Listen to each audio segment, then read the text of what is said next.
This is Daily Blast Live. We're talking about what you're talking about.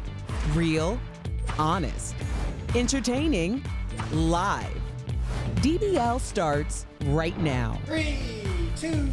Welcome to Daily Blast Live. We've made it to Thursday, everyone. Yes, it's Thursday, December 5th. I'm here with Al, Brandon, but let's be honest, we're so glad Lindsey Granger's back. I got my BFF. Yes. You guys should have act like he didn't miss me, but he did. We were in the green room getting ready, or makeup room, and when the two of them saw each other, it was like brother and sister. Haven't seen each other in so long. It was so cute. I'm a great actor. Okay, all right. And I'm Tori. Let's get right to it. House Speaker Nancy Pelosi just had a big announcement this morning. We want you to see this. We have updates. Continue to watch. With allegiance to our founders and a heart full of love for America, today I am asking our chairman to proceed with articles of impeachment. This morning, the president tweeted, well, if you're going to impeach me, do it now, fast, so we can have a fair trial in the Senate and so that our country can get back to business. But I want you to check out this other moment from Pelosi's press conference and her response to a reporter's question about if she hates the president. This was off the cuff, and I thought she did a remarkable job. Take a look. Let me just say this. I think it's an important point. I think the president is a coward when it comes to helping our kids who are afraid of gun violence. I think he is cruel when he doesn't deal with helping our dreamers. This is about the Constitution of the United States and the facts that lead to the president's violation of his oath of office. And as a Catholic, I resent your using the word hate in a sentence that addresses me. I don't hate anyone. I was raised in a way that is a heart full of love and always prayed for the president. Well, again, we're live, so this is just continuing on. The president just now responded, tweeting Nancy Pelosi just had a nervous fit. She hates that we will soon have 182 great new judges. She prays for the president. I don't believe her, not even close. Wow, I feel like we're in high school at the cafeteria. I think when some people say, I'll pray for you, we all know that's like a little bit condescending. So if he's accepting it as that way, then I understand that. But this is not the first time there's a political rivalry, right? Pelosi was arguing with John Boehner before it was Trump back and forth. And so this is not surprising to me. I don't think that she hates him. I think they really disagree on politics. I appreciate you saying that because I think you can be strongly convicted in your views and really dislike someone. But hate is such a strong word. I mean, my grandfather said never say hate. We lose the point when you start talking about emotion. Like I always say, let's just talk about the facts. If Lindsay and I disagree on something and she's got valid points, I've got valid points, and Tori's like, well, what's going on? I go, well, Lindsay just hates me. Well, then I'm completely negating all of the points. Yeah. Now I'm making it emotional. I'm making it seem as if you're irrational. So when we start using the word like hate, love, let's just talk about facts. Yeah. Just look at it like a legal document. Just no love, just facts. And I'm glad she denounced that because, like, when you're talking about facts, she started talking about the gun violence. She started talking about the Dreamers. And, I mean, I don't hate the president at all, but I don't like the way that he handled the Colin Kaepernick situation, the U.S. women's national team situation, the white supremacy, the thing in Charlottesville. But at the end of the day, everything he does and says affects us individually and as a nation. And, I'm glad she denounced that hate word because she is an overseer and she has a job to do. She's a good politician, man. She knows how to use her voice well, I think. Yeah. Well, someone that people somewhat are very polarized about this is Hillary Clinton. She was actually in Howard Stern yesterday, who I think is the greatest interviewer of our time. I know Al agrees with me. And the former Secretary of State did not hold back. She even addressed the persistent rumors about her sexuality. Watch this. Well, contrary to what you may hear, I actually like men. Raise your right hand. Yeah. You've never had a lesbian affair. Never even been tempted. Clinton also talked about Trump's inauguration day, saying it was one of the hardest days of her life. But she did reveal what George W. Bush told her that day. Take a look. I was sitting there like just, wow, couldn't believe it. George W. Bush says to me, well, that was some weird. Finally, Clinton did not hold back about her former colleague, Republican Senator Lindsey Graham, with whom they used to be very close. Take a look. Has he sold his soul to the devil? I don't know the answer to that. I think that's a fair question, however. And now, I don't know what's happened to Lindsey Graham. It's like he had a brain snatch, So the brain snatch is a big thing that's trending. We also have the whole George W. Bush thing that's happening. My question to you is, should Hillary Clinton not have done this as soon as she was campaigning? Because this isn't the most real you've seen her. I was about to say, I never saw her like this. I actually really like her. I think Howard Stern has a way to get people to open up. But this was an amazing interview where you see a side of her and you're like, oh my gosh, she's not talking about hot sauce or something random. She's really talking about, like herself. And I think answering the lesbian rumor like that, like she likes to wear suits, so do I. So I think that her getting that out the way and laughing about it shows that she's just a human. It felt like a Lindsey Granger way of doing it. I'm going to say this, and I might need you guys to put your imaginary seatbelts on for this. Okay, hold on. Everybody do it. Everybody click. I am going I was to doing say this that kind of seatbelt. Oh, okay. Which seatbelt? that interview was brought to you by Donald Trump. Ooh. It really was. He was the first politician, love him or hate him, that was completely authentic. And up until then, Oh, I agree with you. Okay. I feel like no matter how you feel about it, he is authentic. He is himself. And up until then, politicians were like Hillary Clinton, robotic, stick to the point. To go to the black church and say this, go to the evangelicals and say this. And Donald Trump just showed up, just started spouting stuff, and people were like, hey, I kind of like that. Yeah. And now he's kind of kicked in the door where now politicians kind of are more themselves. You get an idea of who they are as people. And I think you're right. Hillary would have probably won had we done that interview 5 years earlier. But had she done that interview 5 years earlier, she would have been called unpresidential. Right. I was like, oh my God, she cursed. You said it. Right. Meanwhile, like the president's tweeting curse words like he's from Death Row Records now, so it doesn't matter. I think you're totally right. Shout out to Trump. We have no morals anymore. Thank you. But I do wish Hillary had been more of a human being instead of robotic, because I think we weren't letting our politicians be human I think beings. Obama was a little bit more human than, let's say, people in the past like Mitt Romney.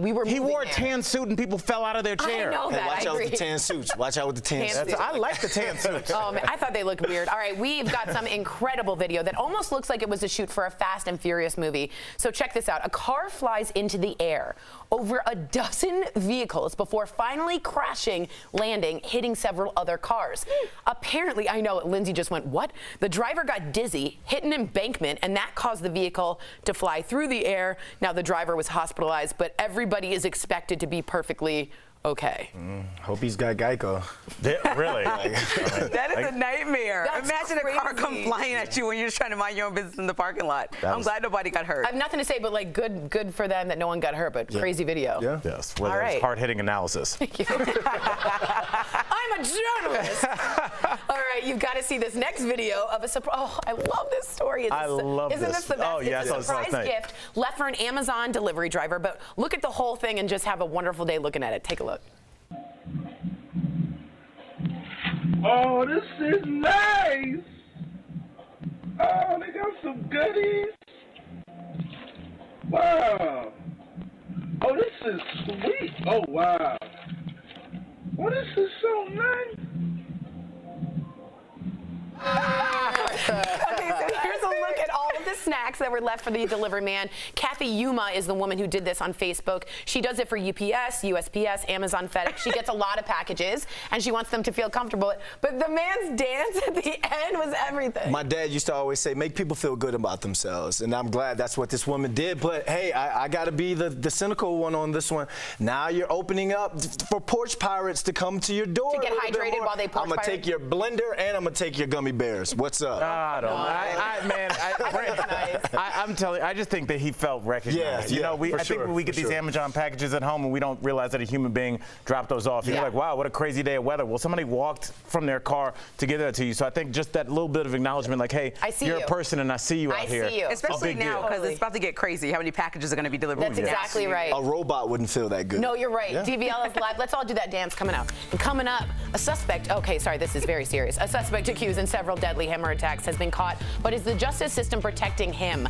You can't miss our True Crime Chronicles. And you, the viewer, are our fifth host. Some wedding websites will stop promoting beautiful venues that used to be slave plantations. So we got to ask, is it wrong to say I do at a place with a negative past? Your comments are coming up next.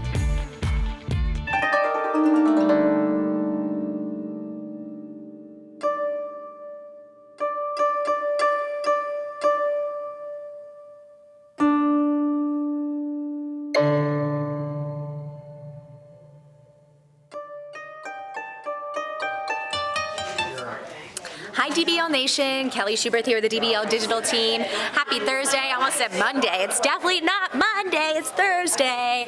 I think we're going to go to the desk and see what's going on with our host. Let's go. Hi, Tori.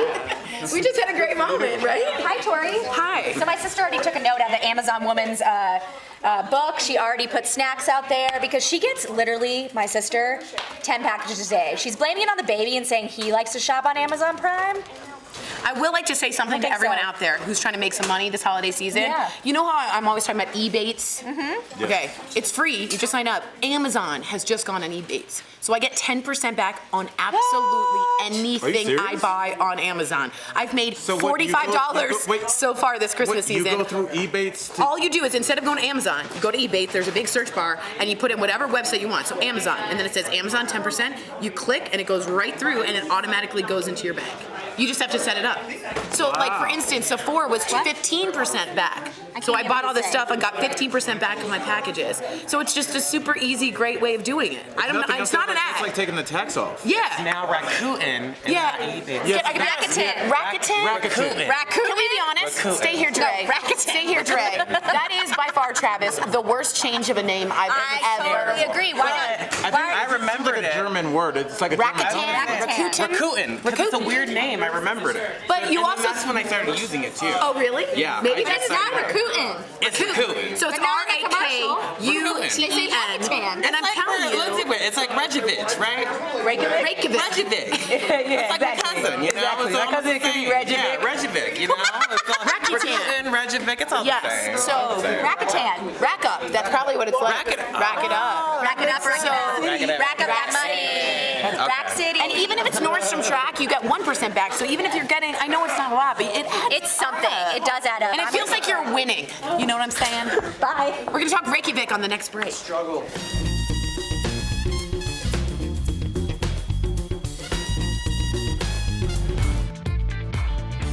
Welcome back to DBL. Pinterest will stop promoting wedding venues that romanticize former slave plantations. The social media site made the call after an advocacy group raised concerns about content that glorifies slavery history in the South. Other sites, including The Knot and Wedding Wire, are following suit, saying they will remove vendors who do not comply. So DBL Nation, this really had us thinking. We want to know, is it wrong to have a wedding at a former slave plantation? Lindsay? All right, Joe on Facebook says, there's a bad history attached to just about everything. Should we abandon it all? I don't think so.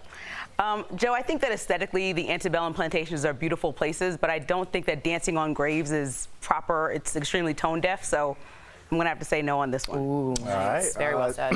Sarah on YouTube says, I think it's wrong, and I commend Pinterest and other companies for setting a good example. Yes, I do think it's wrong, but at the same time, I would love to do this when I get married, because in the 1800s, if you were a slave, you weren't allowed to be legally wed. So what they used to do back then is a custom in African Americans is jump the broom. And I would love to do that because it's reclaiming and taking that power back that my ancestors weren't allowed to do. Plus, me forming this union with this woman who I'm going to marry one day, is we're forming a power couple, and we'll buy this plantation if I want to, burn it down or make it into a haunted house. Who did that? Tyler Perry. That's right. Interesting. All right, I like that. Taking the power back. Kevin on Facebook says, oh, okay, so don't get married anywhere in the South then. Got it. Again, I don't think it's that serious. I think the way that you quickly get rid of an argument is that you make a blanket statement like that. All people are asking is like for you to not enjoy yourself on a place where people were killed and raped and beaten for years. I don't know if that's a big ask. I don't know what kind of things people ask you in your life. So I don't know if that's too much to ask. But I Make sure you say please I speak there. for most black folks when I just say, can you not? Yeah. That's a good point. Racine on Twitter says, choosing a plantation venue is an example of white privilege. For a lot of people, this is a horrific reminder of the past. I'm Jewish. I just automatically, when I talk about marginalized people, I think, would you ever get married near or in somewhat of a concentration camp? I know that sounds crazy, but people were raped, lynched, brutally massacred. It's a place of torture. I find it very strange. I find it very odd, and I agree with Lindsay. I wouldn't want to dance on people's graves. Okay, Steve on Facebook says the key word is former. Things change. Evolving from the past can happen. And I just don't know. I just feel like those trees look so beautiful in the photos, but when you think about human bodies that were hanging from them, I wouldn't want to see a wedding photo with that in the background. So I think it's very disturbing. I agree. I'm just saying, like, you wouldn't want to reclaim that power back. Like, what if you found out where your ancestors were from or where they were held slaves at, and you could go back and you can just honor them in some way? I completely understand where you're coming from, and I could see that being a point of view. Just for myself, just knowing what went on there, I would have a difficult time enjoying that. But I would too. I see where you're coming from. Definitely. Interesting. Let us know. Keep writing us in. We're reading right now. Zoe Rose says, would you have your wedding at Auschwitz? Similar to what we were all saying here. Coming up on DBL, a murder suspect has finally been caught, but could a legal loophole be protecting him? That's next in today's True Crime Chronicles.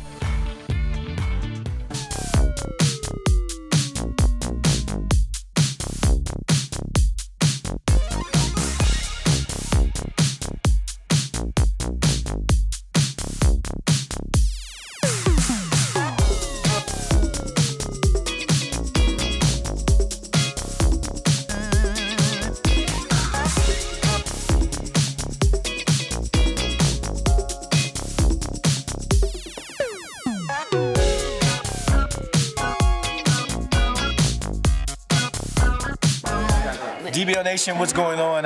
We're a live TV show, so you heard someone's phone go off in the background. That person may not be here tomorrow. No, I was just joking. But to get back into the fifth host we were talking about, and I was kind of talking to Lindsay and Al when we were saying, like, going back and trying to reclaim what our ancestors weren't able to do. But then I thought about it, how on the other side of the argument, someone could be disrespectful in a way by going to the plantation and trying to honor maybe some racist heritage. But especially because none of that land was given to any African Americans who slaved over to create when it did all the cotton that it gave the entire United States. So to know that you're just paying probably a white person to have a wedding on that, that same land, it just rubs me the wrong way. I agree. Like I said, I don't think it's like that big of a. It's like you think about it. Where's the place in California, like Paradise, California, that got burned to the ground? Like, what if a music festival is like, oh, since the land's been leveled, let's have a concert here? Ground zero. Yeah, it's just like there's certain areas as human beings we just hold sacred because of what happened there, and like just I don't know.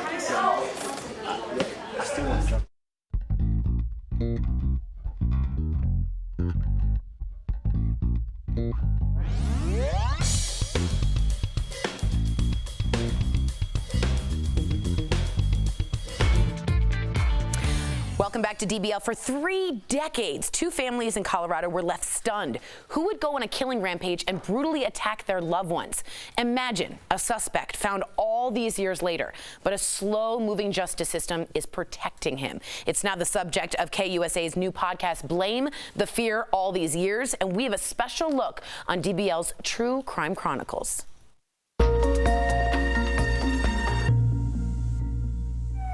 Wake up, there's some man trying to hit us with a hammer. Brutally attacked with a blunt instrument and a knife. Had been beaten on the head with a hammer. It is one of Colorado's most notorious and gruesome murders. I wake up thinking about it. I think about it every day. 1 man, 2 families, and a claw hammer. How can this be happening? The pain is just as fresh for Sherry Letton as it was that cold January night in 1984. When her mother, Patricia Louise Smith, was raped and beaten to death in her home. The one clue left behind? A hammer. Days later, another family is attacked. I'd like to see him sitting in front of a judge. Connie's son Bruce, his wife Deborah, and their daughter Melissa were brutally beaten to death. Their 3-year-old daughter Vanessa barely survived. I have a metal plate in my forehead because I was hit in a hammer. My skull kind of breaks right here. For nearly 35 years, Vanessa suffered in silence. And then, a break in a murder case cold for more than 3 decades. in 2018, DNA evidence identifies Alex Ewing as the suspect, a Nevada inmate serving time for a similar attack there. Mr. Ewing, the court has received a demand for your surrender to authorities in the state of Colorado. Finally, a break in the case. But legally, Mr. Ewing can't be tried yet. This matter could take anywhere from a couple of weeks to perhaps a month or two. We just don't know. A year has passed, and Ewing's attorney is still fighting extradition. A lingering pain for the families so close to closure. And the excuses are nothing short of, my dog ate my homework. I think he's a waste of oxygen in this world. And for the lone survivor, A lot of my life, I was angry because why did I have to be the only one that lived? Why did my parents die? They were great people. And then I turned out being a junkie. Ugh. Earlier, co-host Sam Shocker, Al, and I spoke with the investigative reporter and host of the new podcast series, Kevin Vaughn. Take a look at this. We are joined by investigative reporter Kevin Vaughn from our sister station right here at 9 News in Denver and host of the Blame podcast. So, Kevin, here's the thing. There's finally a suspect after all this time, but Alex Ewing and his attorneys are fighting the court system. How is that even justified, and what happens now? They're fighting extradition. They're trying to prevent him from being transferred to Colorado to face criminal charges in these 2 murders from January 1984, murder of a woman in Lakewood and the murder of 3 members of a family in Aurora. And essentially, they are taking every tactic they can to lengthen the court proceedings in Nevada, where he's in prison for another attack, and slow down when he might be brought back here. And the reason they're doing that, his lawyer's been very clear about this, is they're very worried about the death penalty. The murders here are potentially death penalty cases. We're a long way from knowing whether the district attorney would seek the death penalty in them, but they are potentially death penalty cases. Now, I've got to ask you, you found the lone survivor, Vanessa Bennett. She was 3 years old at the time. First of all, I want to just know, what was that moment like when you found her? And also, how has this shaped her life, if you can sort of speak for her? Yeah, so we found her by phone first. Isn't that she lives crazy? in Arizona. I know, it's unbelievable. And then traveled down there and spent time with her. I've been there twice, actually, to meet with her. When this attack happened, she was beaten in the head with a hammer. Her jaw was shattered. Oh, my God. She suffered terrible brain damage, damage to the part of your brain that controls things like emotion, anger, impulse control. So she's had a very difficult life. She's a very sweet person, but she's had a lot of problems with relationships. Of course. She's had problems with drug addiction. It manifests. She lives with what happened to her 35 years ago every single day of her life. Yeah. Is she getting help? Sorry. Is she like... No, that's a great question. Yeah, she's gotten help off and on over the years. She's had ebbs and flows, like a lot of people that struggle with some of these issues. What inspired you to turn this into a podcast, and what can the people take away from this after they've heard it and watched it? Even a long story on television, we will use relatively short portions of an interview. A podcast is a way to reach people in a different way, to tell a story in a different way, and to really illuminate conversations, interviews. People get to hear more of the questions we ask, the conversation back and forth. But we also, we've done lots of in-depth interviews during our coverage of this story. And we went into our vault. Back in 1984, this was a huge story in Denver. It led the news every night for day after day. There were updates on Vanessa's condition. And so what people are going to come away with, first of all, I think, is an understanding of how big this story was back when it happened, the passage of time and what that's done for these families. Connie Bennett, who found her son, daughter-in-law, and granddaughter murdered. She's now 86 years old. She's been dreaming for years of a suspect being identified before she died so she could know who did this. And we're going to continue this podcast into the future. We expect eventually Alex Ewing is going to be in Colorado. He's going to go before a jury, and we're going to keep the podcast rolling live all the way through that. Wow, I don't only see you as an investigative reporter, but an activist and an advocate for justice. So thank you, Kevin, for being here, honestly. Thank you very much. To all of our viewers, Blame, The Fear All These Years is out now. To listen, head to 9news.com/blame. We will be right back. Promotional consideration is brought to you by... Hey, DBL Nation, welcome back to Beauty Blast. I'm Jeray for the Slay, and while we're here, go ahead and pull up those search bars, J-A-R-A-Y for the Slay, okay? Let's be friends and let's talk more about what your beauty needs are. Now for today, we're talking about skin that slays. And in today's Skin That Slays episode, I wanna talk about the nitty gritty, guys. The good stuff that really makes your skin get going. I'm talking about serums. Yes, I said skin serum, okay? Not scarum, serums, all right? Now, a serum is going to be more of a concentrated value of ingredients that are helping to change and make sure that your skin looks its absolute best. Now, with skin serums, you don't want to actually be overdoing it at the same time and lapping on serum plus oil plus all this extra stuff. So you kind of actually want a basic routine when you're using a serum. But let's go back to what a serum is. Serums are going to be a highly concentrated value of vitamins that are going to be able to be a much smaller molecule so that they're able to get into your skin. Now, when you're using a serum, these are typically helping with affecting change in the skin, such as dryness, radiance in the skin, or maybe even for more acne-prone skin too. A couple of different serums that you can get would be like a hyaluronic-based serum for more hydrating skin. A antioxidant-based serum would be something with retinol. This guy is going to be for more brightening into the skin. Another one would be a serum with salicylic acid. These guys are going to be for more of your acneic skin type or people with more clogged pores. Now, serums are a wonderful way to actually treat your skin, but don't forget to make sure that you still cleanse your skin beforehand and moisturize afterwards. This will help to make sure that your serum is actually going to get into your skin and really help you out. So until next time, guys, let me know what your favorite serums are, and maybe we can go ahead and mix and match with some serums, okay? We'll see you guys next time for your next Beauty Blast. It's a misconception that impeachment means removing a high-ranking government official from office. Someone is technically impeached when the U.S. House of Representatives charges them with either treason, bribery, or other crimes. It all starts with an impeachment inquiry to investigate if the official has committed any of the crimes mentioned. The House is currently at this stage with President Trump. When the investigation is complete, and we don't know when that could be, the House Judiciary Committee will need a majority vote to advance the impeachment trial to the entire House. They need a majority vote to charge the president with articles of impeachment. President Nixon resigned before this stage. Both Andrew Johnson and Bill Clinton were impeached. So how is a president actually removed from office? Based on the impeachment charges by the House, the Senate can act like a jury and vote on the removal of that official from office.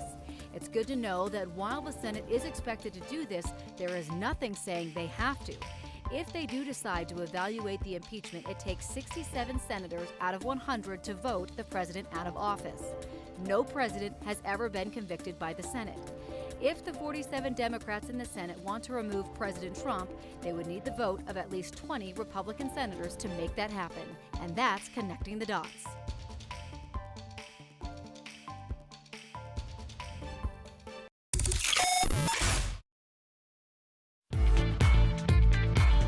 Welcome back to DBL. A man with autism got the biggest surprise from his community. You see, that man's favorite thing to do was bike, but his bike broke. So the community got together and they gifted him this brand new bike with 3 wheels. The man named Ty says he likes to ride it because it makes him feel free and he can do whatever he wants. Awesome. Yeah. And just to have that freedom, to have that independence. The wind in your hair, like right, you're in charge of your movement, your own space. Yeah. I love that the community got all together to do this for him. It's just so, I don't know if it's the Christmas spirit or just because they're being an awesome community, but it's just great to see. We rise by lifting others. That's right. You know, now, Ty, I want to see you pop a wheelie, bro. That's right. Do something now. That's right. Trick that bike out a little bit. But remember, we're all facing those uphill battles we know nothing about, so be good to each other. We'll see you same time, same place tomorrow. Bye, guys.